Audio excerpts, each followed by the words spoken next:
Com a pandemia, vários setores foram afetados, entre eles o setor da educação.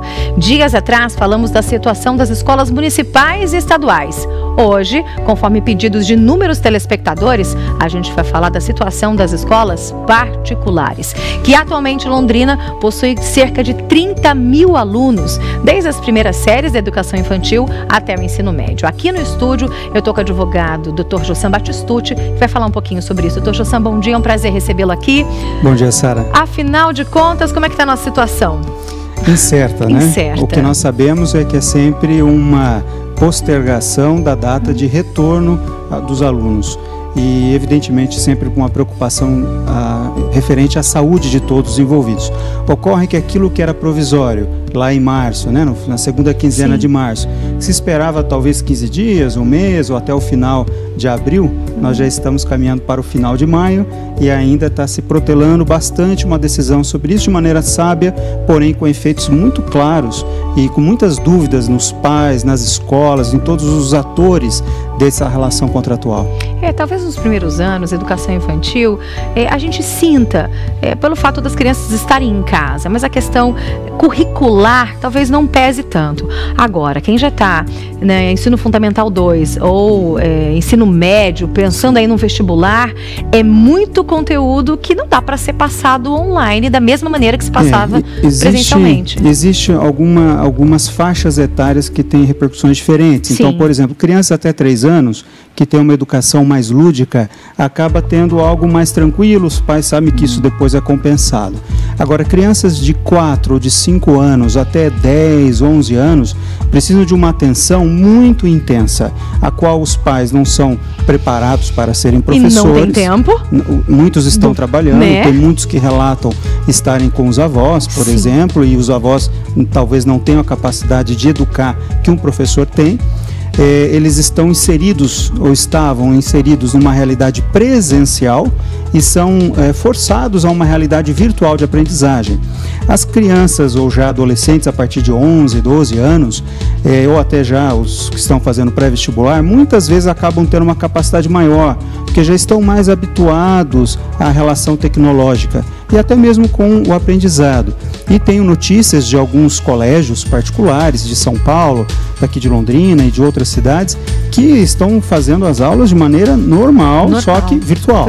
Né? Mas assim, aulas mesmo, os alunos conectados, com horário, né, para acordar. Tem uma família que é cliente nossa, que os filhos estudam em São Paulo, e o horário normal, 7h30 da manhã tem que estar conectado. Tem todas as aulas normalmente? Normalmente, só que ao invés de estar ali, né, presencialmente, o professor é virtual, com registro de falta, de presença, provas.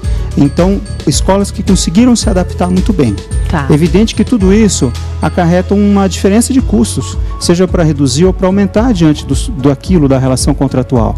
Afinal de contas, as escolas que tinham uma relação e uma previsão de planilha para aulas presenciais acabam tendo que adquirir uma situação de urgência ou ampliar aquilo que já tinham, que seriam as aulas virtuais. Isso tem custos de edição, de produção, de transmissão. Então, tudo isso repercute, inclusive, em aumento de custo para algumas escolas. Né? Então, eu sei que tem vários pais que acabam dizendo o contrário. Eles não estão gastando energia elétrica, não está tendo custo com laboratório e tal, e eu estou pagando o mesmo valor de mensalidade. Como que vai ser organizado isso? Algumas aulas poderão ser repostas depois, alguns horários, e existe alguma possibilidade de fazer uma renovação de contrato, de alterar o contrato em relação mesmo a valores, a mensalidades? Há muitos elementos em relação a isso.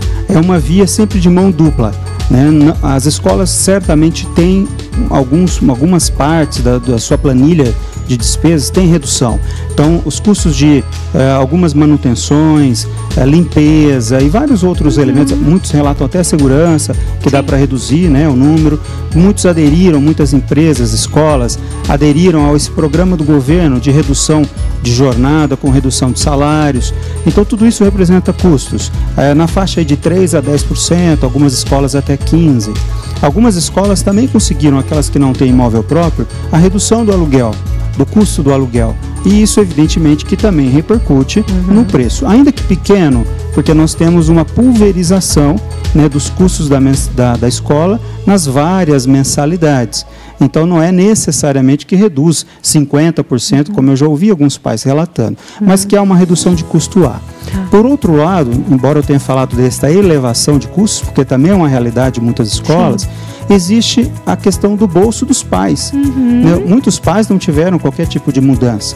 Né? E alguns que trabalham, às vezes, até em algum setor específico, em razão de horas extras, né, na indústria e outros, podem até estar ganhando mais. Porém, há muitos que foram impactados. Né? E todos esses que foram impactados, se recomenda que procurem as escolas. Há muitas escolas que nós temos informações que deram descontos lineares de 10%, 20% generalizado e outras que estão trabalhando de uma maneira pontual, analisando a cada caso. Por que a gente recomenda que haja essa transparência dos pais em relatarem a sua realidade e da escola também em relatar a sua realidade para os pais?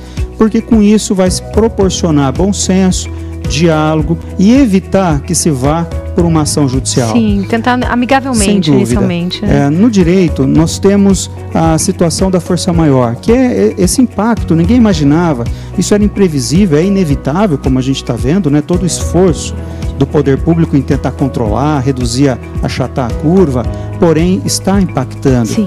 E aquilo que a gente tinha ali em março, né, como sendo algo que talvez era provisório, 15 dias, 30 dias, a gente já está ouvindo falar em agosto, em setembro, né? Então isso traz aos pais uma dúvida muito legítima, que é, peraí, eu não contratei, esse é um argumento favorável aos pais, eu não contratei ensino à distância. Online, né? Online, à distância, né? Eu contratei presencial, eu não sou professor, né? E eu não tenho condições de dar a mesma qualidade de ensino.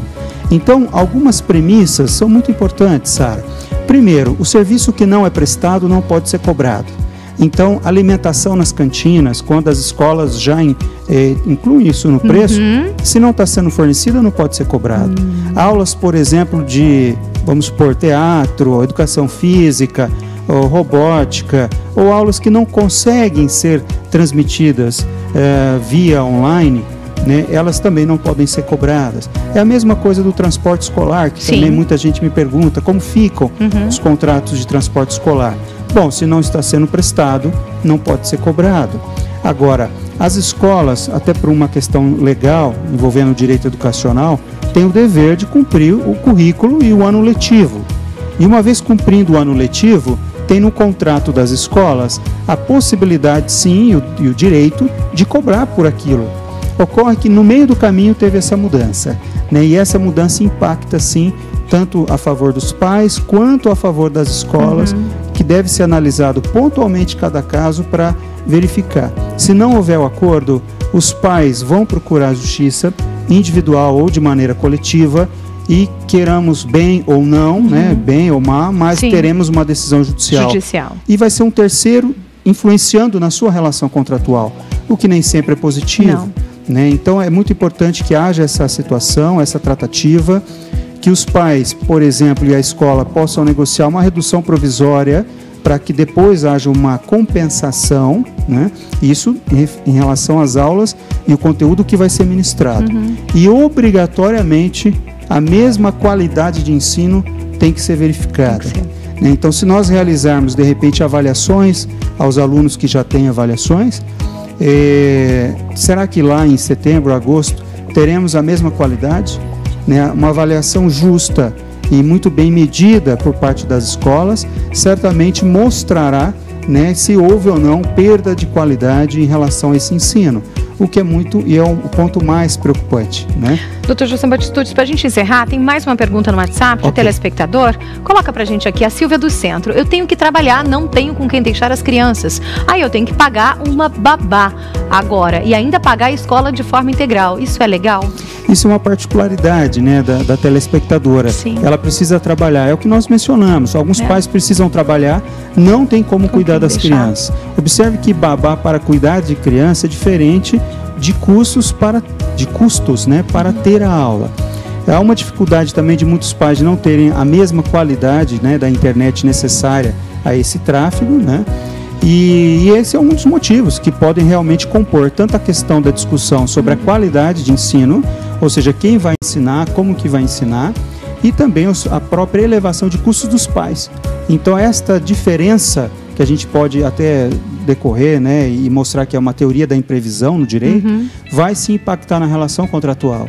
E aí é um dos motivos para que seja discutido e tratado, enfim, solucionado, acima de tudo, entre pais e escolas. Dr. José Batistucci, foi um prazer recebê-lo. Obrigado por estar convidado para voltar mais vezes. Obrigado, eu que agradeço. É uma satisfação tratar com temas tão importantes com vocês. Prazer é nosso. Obrigado, Fábio Luporini, que está sempre trazendo excelentes entrevistados para a gente. Obrigada. Vamos para o intervalo rapidinho? Não sai daí que eu volto já já.